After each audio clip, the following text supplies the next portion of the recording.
Hello, and welcome to Sir's Baked Goods. Today we're going to be making babka.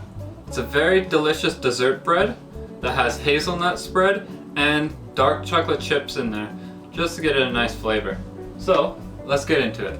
So, we're going to start with getting our milk and our yeast together. I'm going to be using active dry yeast. Now before we put this in, this is very cold because I just took this out of the fridge, so I'm just going to heat this up for 2 seconds. Now that I've heated up my milk, we're going to spread our yeast all over it. Now, we are going to mix the salt, sugar, and butter directly right away because we don't want this to be working real quick. The only reason I heated up my milk is because I'm using active dry yeast and it needs to bloom before we can use it. If I was using instant yeast, I'd just put the yeast in there right there and have cold milk. The colder this is, the less the yeast is going to work, which is what you need at first. And then once you roll this out into your dough, that's when you can let the yeast do its work, double in size, and then bake. So let's put this in. Now, this is old yeast. It expired a few weeks ago. That doesn't mean it's not useful, it just means it's weaker than normally. And it's only a few weeks, so it's only a little bit weaker. So instead of using 15 grams of active dry, I'm going to use 20 just to compensate for that. No other reason. If you have fresh active dry, use 15. But if your active dry yeast has gone past its expiry because you don't bake a lot or anything like that, you can just use a little bit extra and then it'll work just fine. So we'll let this bloom to the side and then start mixing everything else together. This is very similar to puff pastry where we need the strength of bread flour because it is a bread, but we don't need too much strength. We need it to be nice and light and fluffy. So we're going to use a mixture of bread flour and pastry flour.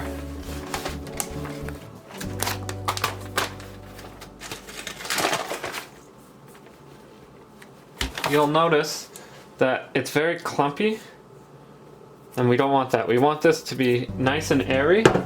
So a quick little fix is using your whisk. You can use a sift, but I find a whisk is just quicker and easier.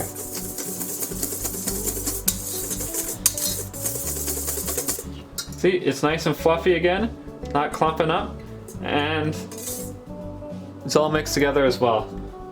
Now, I should have just waited until I added everything in, so because I am going to have to mix it again, but that's okay.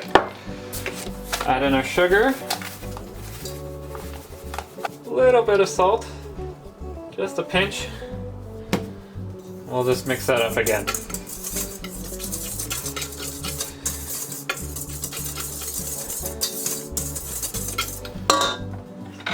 Like I said, we're just going to throw everything in here because we don't want the yeast to work too hard real quick. We want it to go very slow, develop that flavor very slowly, and then get everything rolled out and nicely shaped before it starts to rise in different areas, messing everything up. So, with our butter, we're just gonna have it nice and soft, just like this. Put it in right away. We don't need this anymore. Just take this away. Add your tiny bit of vanilla. A room temperature egg. Again, we need it to not work too hard, but we still need it to work a little bit. So I have a few hot things, a few cold things. I'm putting the sugar and the salt and the butter in right away, which will kill the yeast, but not fully kill the yeast. So it's a very balance you need to get where it's not too hot, not too cold. We need a nice flavor from this. Okay, so now that this yeast has bloomed a little bit, I know that it's still alive and that it's going to work perfectly. So I'll just make sure that it's nice, fully mixed. so that we can put it in here and just get it started. Remember, this is a balancing act, so make sure that your yeast is not too cold but not too hot. So we're just gonna get it started, let it form a dough, and then we're gonna let it knead for about 5 minutes at a higher speed. Once that's fully done, we're going to shape it into a square and put it in the fridge. But let's get started. You can see now that it's starting to form a dough. We can turn it up now and let it go for about 5 minutes, okay? Oh. Come on. At about this speed. After that 5 minutes, your dough should look like about this. Just bring it into a nice little ball. And then what we're going to do with it is we're going to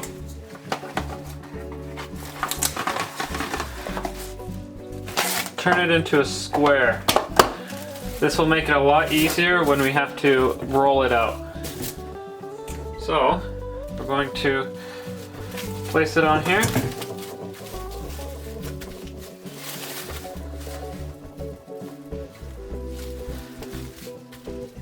Nice square shape, nice and square. Do the same thing on this side.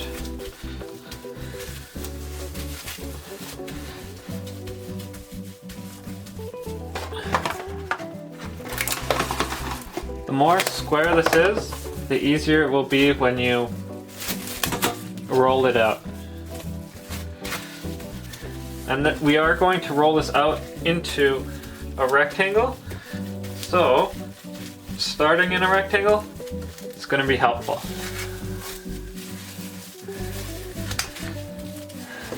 And we'll just let this sit in our fridge for minimum 2 hours, and then we'll spread our hazelnut spread and our chocolate chips all over it, roll it up, braid it, and bake. 2 hours gone by now. Just put your dough onto some flour. We're going to start rolling out. You need to roll this out as square as possible so that it rolls nicely.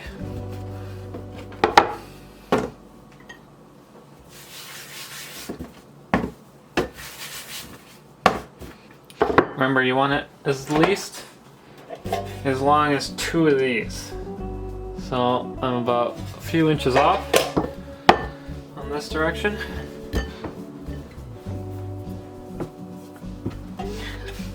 And you just need it to be just a bit wide so that you can roll it a few times. So a bit more. Nice too. We're gonna grab our hazelnut spread and our chocolate chips. Make sure that you figure out what hazelnut spread you like, if you like Nutella or Kraft. I'm using Kraft today because that's the one I like for this recipe. Certain recipes like certain brands. You figure out which one you like the best. So all you're gonna do is put your hazelnut spread down. Okay. And use the offset spatula. It works real nice. Get it nice and even across the whole surface. We're gonna put some semi-sweet chocolate chips on. Spread them out nicely. This is gonna contrast the sweetness from the hazelnut spread. Get you a bit of bitterness. And get you a different texture as well.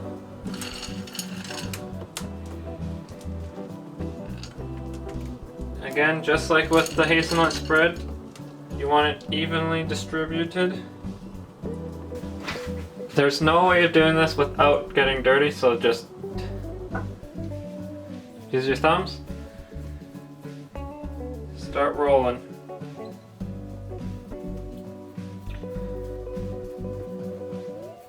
You're going to get dirty, so you might as well just not wear gloves, because you can just wash your hands after. You can't just wash your gloves after.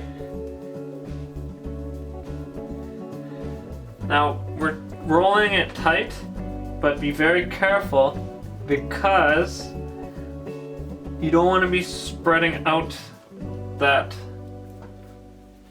hazelnut spread outwards. It's like you don't want to push it and then squeeze it all out at the very end. So just be very careful. Go slow if you have to. No rush. There we go. Almost done. And if you are good and take your time, my hands aren't even that dirty. Now they will get dirty, more and more dirty as we go, but at the moment, not dirty at all. Okay, so we have a nice long strip. I like to just pat it down very slightly. Don't press, because you don't want to, again, wreck those layers, because you're going to have to cut it lengthwise, just so I don't damage my countertop. We're gonna go, sadly I don't have a big enough cutting board, but you'll get the idea. If you have a nice countertop, you're gonna have to do this. If you don't, you can just cut directly on there.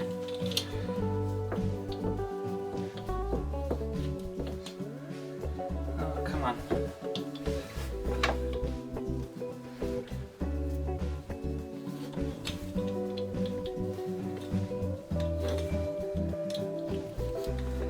My thing doesn't work so well. I'm gonna have to change that up for a knife.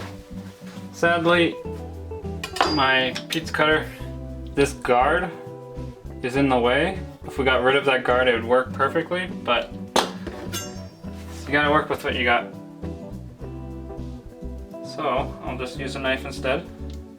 Define the middle. You can use this if you want to, or just kind of guess down the middle, or just use a ruler. But I basically got the same size, so you don't have to be fiddling around with a ruler if you don't want to. So let's open this up. If you look in there, you can see all the layers. It's gonna kind of be like puff pastry, but less to an extent. And all we're gonna do is braid it. So, like this.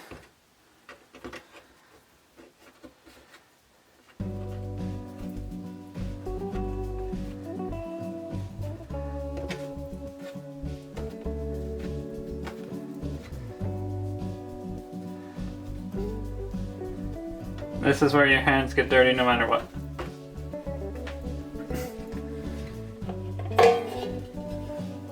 Use your non-stick or grease your pan. Nice little trick. Lift up like this and place it in.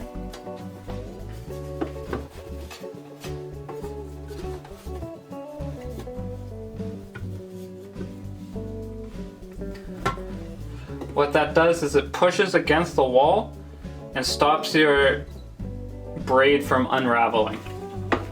So, on to the next one. Just do the end of it.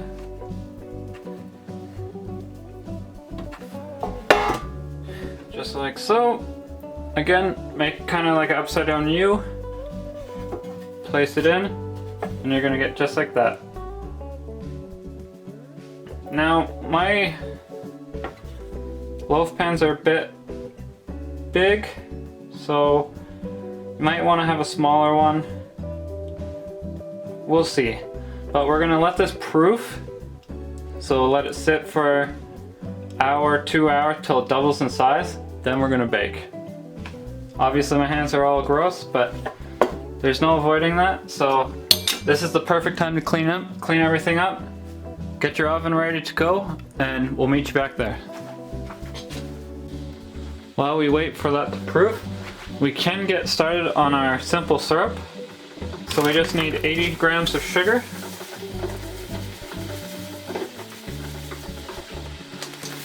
And 60 grams of water.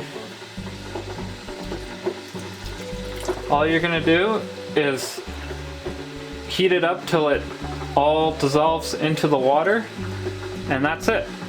Set it off to the side, and we'll use that to brush onto the babka after it's done baking. So I'll just put this on, and we'll come back when we start baking. Okay, so it's doubled in size. It didn't reach to the sides, so I'm probably gonna change the recipe to be about half the recipe more so that it makes each one bigger. But they're looking good. Throw these in the oven, 350 for 25 minutes. Then I'll brush some simple syrup on immediately after they come out. So this is how they turned out. Quickly brush them with your simple syrup.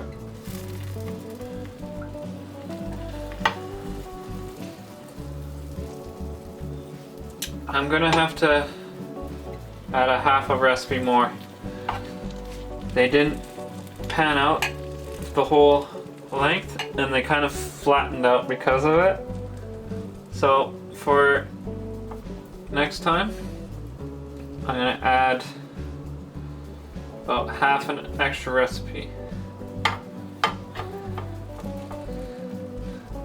We're just adding this simple syrup to make sure all the moisture stays inside. That makes sure that this babka is fresh today, tomorrow, 3-4 days from now.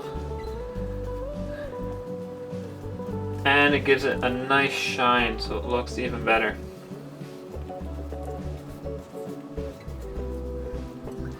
I'm going to be fixing this recipe fairly quickly.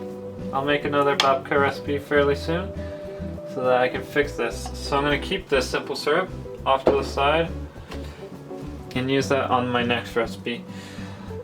Keep this in the pan until it's fully cooled, then take it out. Right now it's really hot and you want to keep the moisture in at the moment. So we'll just let it sit there. So we're gonna do a second attempt because I don't like how that babka turned out. So let's start again.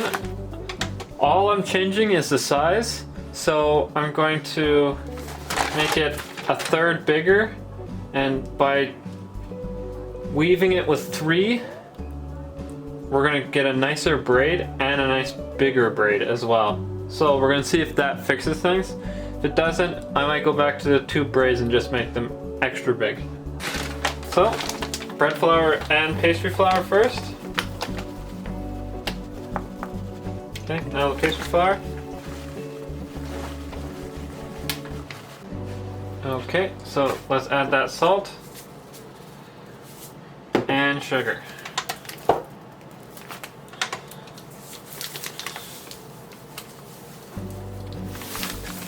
Okay. Let's mix that all together. Aerate it as well, so there's no more clumps. This is the point where I put my instant yeast in, if I was using instant yeast.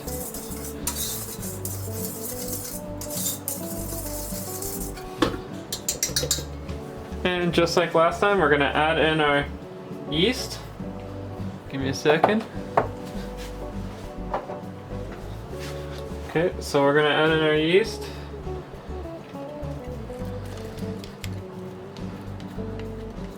With our milk. Get all that in there. Add in our butter in chunks.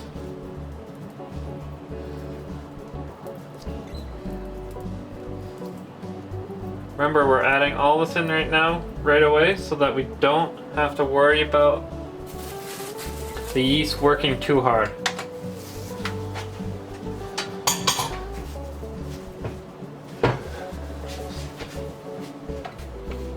Now, sadly, I want to get the exact measurements so I know the recipe works, so I'm going to go with 100 grams,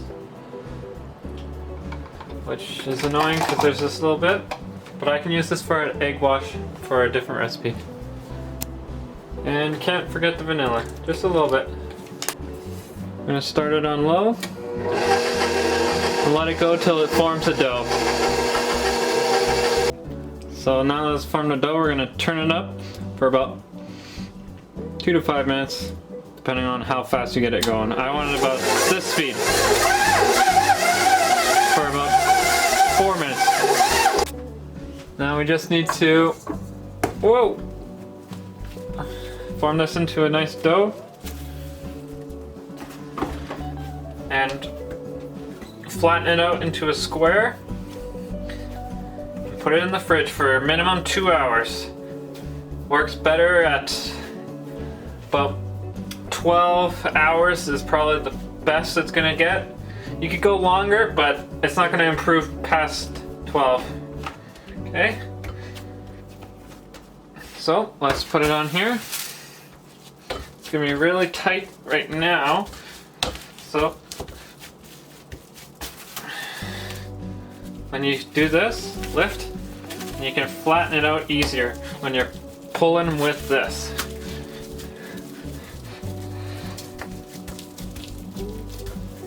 Same with this side.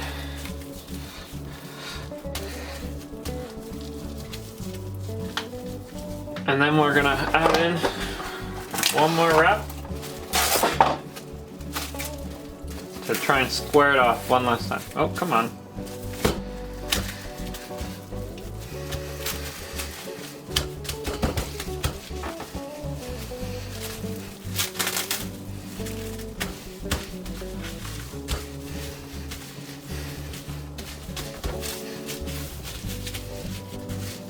Okay, put this in the fridge, 2 hours minimum, and we'll come back then.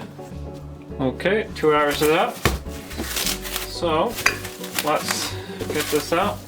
At about 1 hour in, I took it out of the fridge and formed it more into a square. You don't have to do that, but it's easier to do it a bit after you've put it in the fridge so that it's had time to rest. And I can even see that it's doubled a bit. So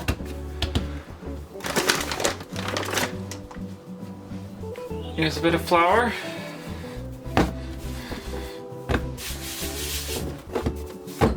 And let's start rolling out. Remember, I'm gonna now do 3 per loaf, so we're gonna do a triple braid instead of just a double braid. The perks to it is it looks a lot better and it'll make it bigger. The only real issue with doing it with a triple braid is you kind of have to make in even batches because you can't make 3 pieces without, because you cut it in half, right? So that is an issue. So like if I ever had to make 11, I would have to make 12 instead of 11. But that's not a real big issue because this tastes amazing. I ate the last batch and sure it didn't look as nice, but it tasted really good. And I can tell for sure that if I made that 12 when I had to order for 11, that 12 would easily be eaten very quickly from either my staff or a hungry customer coming in last minute. So let's just make sure I'm a little short. So square it off a bit.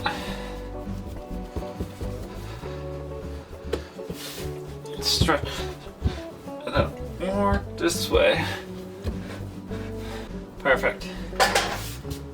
Now, just like before, put your Nutella or Kraft hazel spread or whatever one you want. Cross it. Start the spread as you're placing it, so don't just put everything on one side, because then you're gonna have to spend so much time spreading it over to the other side and you might not get it as even. So you might as well start as you're scooping it down. And to make sure you don't lose any, you can just do that to get it all on.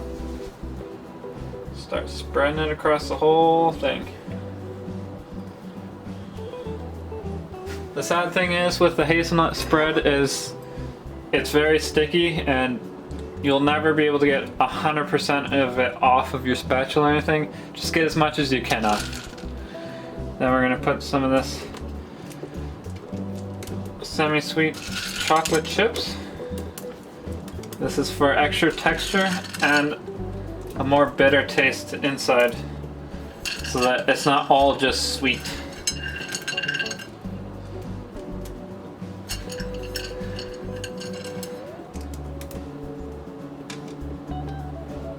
There we are.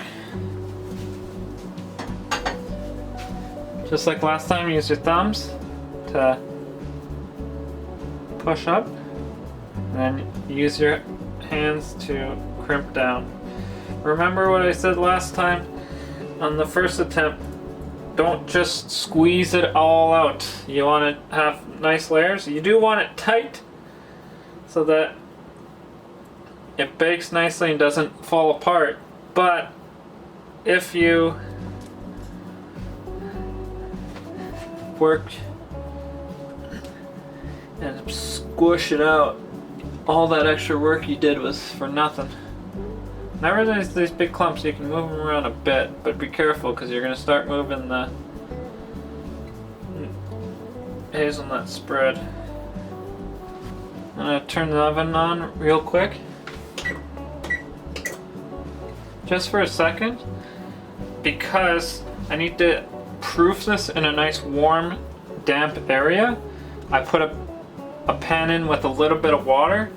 So as I finish this up, I'm going to turn off the oven, which will just have heated a tiny bit. It won't even be that much.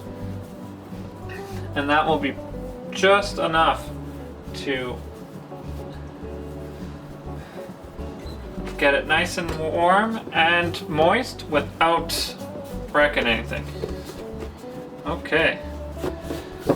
Already I can tell that it's a lot thicker.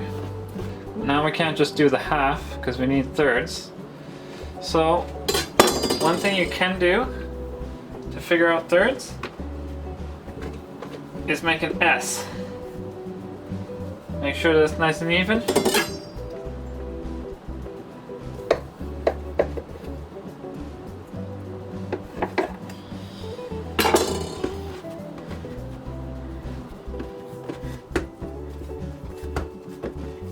Just fix it up a bit before you cut in half. This might have been thicker than this piece and that piece. This way, when I spread that out, these three will be the same as these three. Now this one might be smaller than this one, but they're all in the same babka, so it doesn't really matter as long as it's consistent. So, let's stretch this out a bit.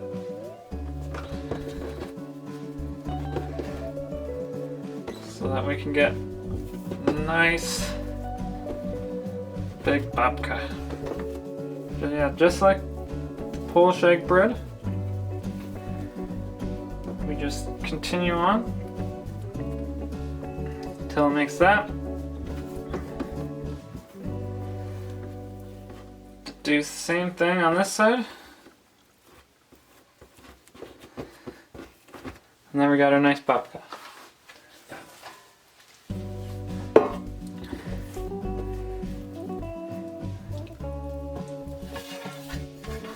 Perfect. And you see how it fits nicely?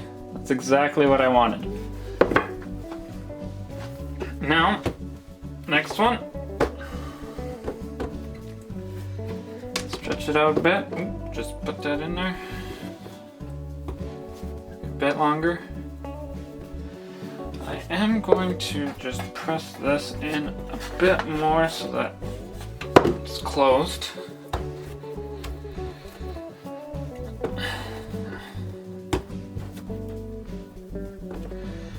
Now go slow, just like I did just a second ago. I forgot how I was going to wrap this. So just figure out the starting point and then figure out how you're going to make it into the piece.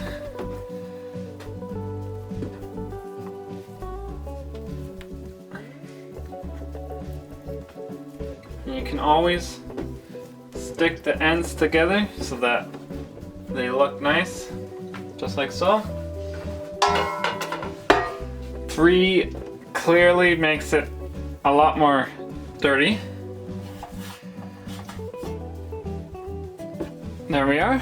So now we're just gonna let these both proof in the oven.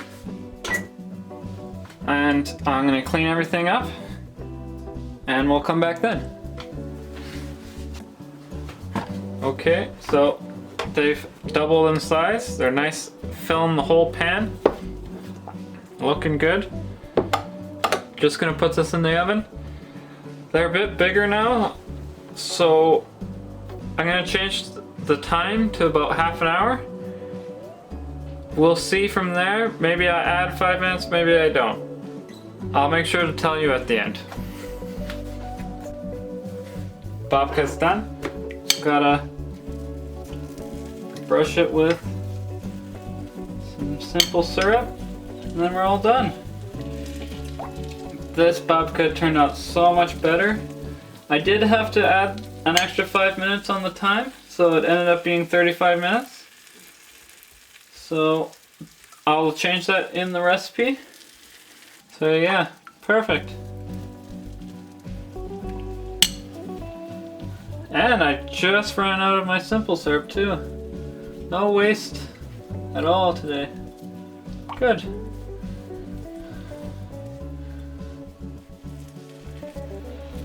Remember to leave it in the pan until it's cooled down to make sure that all of the moisture stays inside. There we go. We'll let it cool down, take pictures, and we're done for today. So this is how they turned out. Looking great. Now, it was a bit rocky at the beginning. It tasted great, just looked a bit weird. But I definitely fixed that with the second attempt. I might try other babka recipes with raisins or apples, we'll see. But I'm definitely keeping this one for the bakery. Thank you for watching this exclusive video. If you've liked this video, you can like and subscribe. You can follow me on Facebook, Twitter, or Instagram. I even have my own website. Thank you. Have a nice day.